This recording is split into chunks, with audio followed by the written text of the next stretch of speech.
Hi, Jamie with UK Extension, and we're talking about houseplant pests, and a very common one that I want to discuss with you is fungus gnats.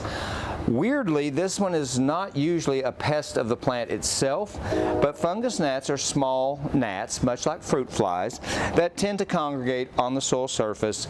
The larvae are tiny little, brace yourself, tiny little maggot-like things that live in the surface of the soil, and they feed on organic matter, the kind of molds and algae and things that would grow on the soil surface, particularly when the plant and the soil are kept too moist. So here's how it works. They tend to lay eggs in the soil.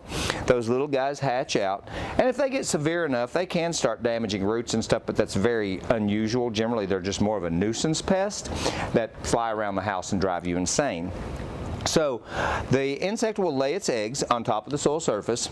Those larvae hatch into tiny little worm-like things, and they start feeding on the organic matter and the green stuff in the soil. The best way to control them is to let your plants dry out fairly thoroughly between waterings if it's a plant that will tolerate that, and most will.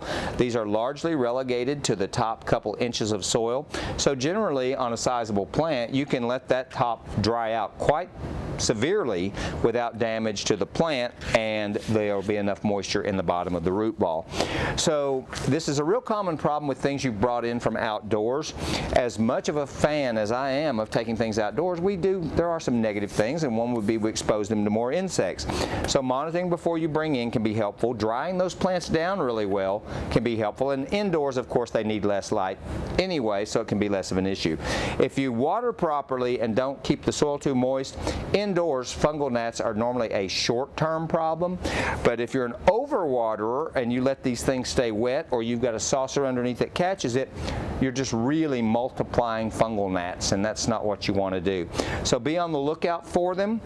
There are some things you can do, really kind of ridiculous things like immersing the root ball in hot water, but if you get hot enough to kill the gnats, you may be damaging roots.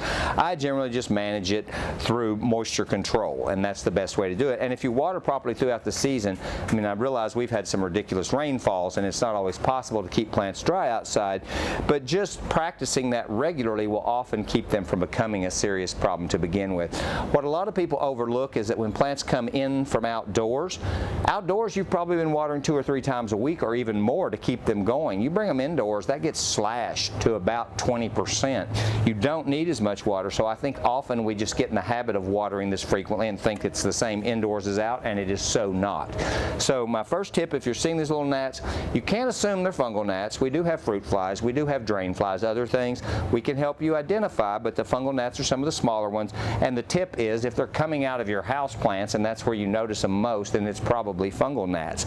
So dryness is the key, not necessarily letting the plant go dry, but letting the topsoil surface dry out between each watering, and they're generally not going to be too problematic other than the nuisance they cause you in the home. So this is Jamie talking about fungus gnats.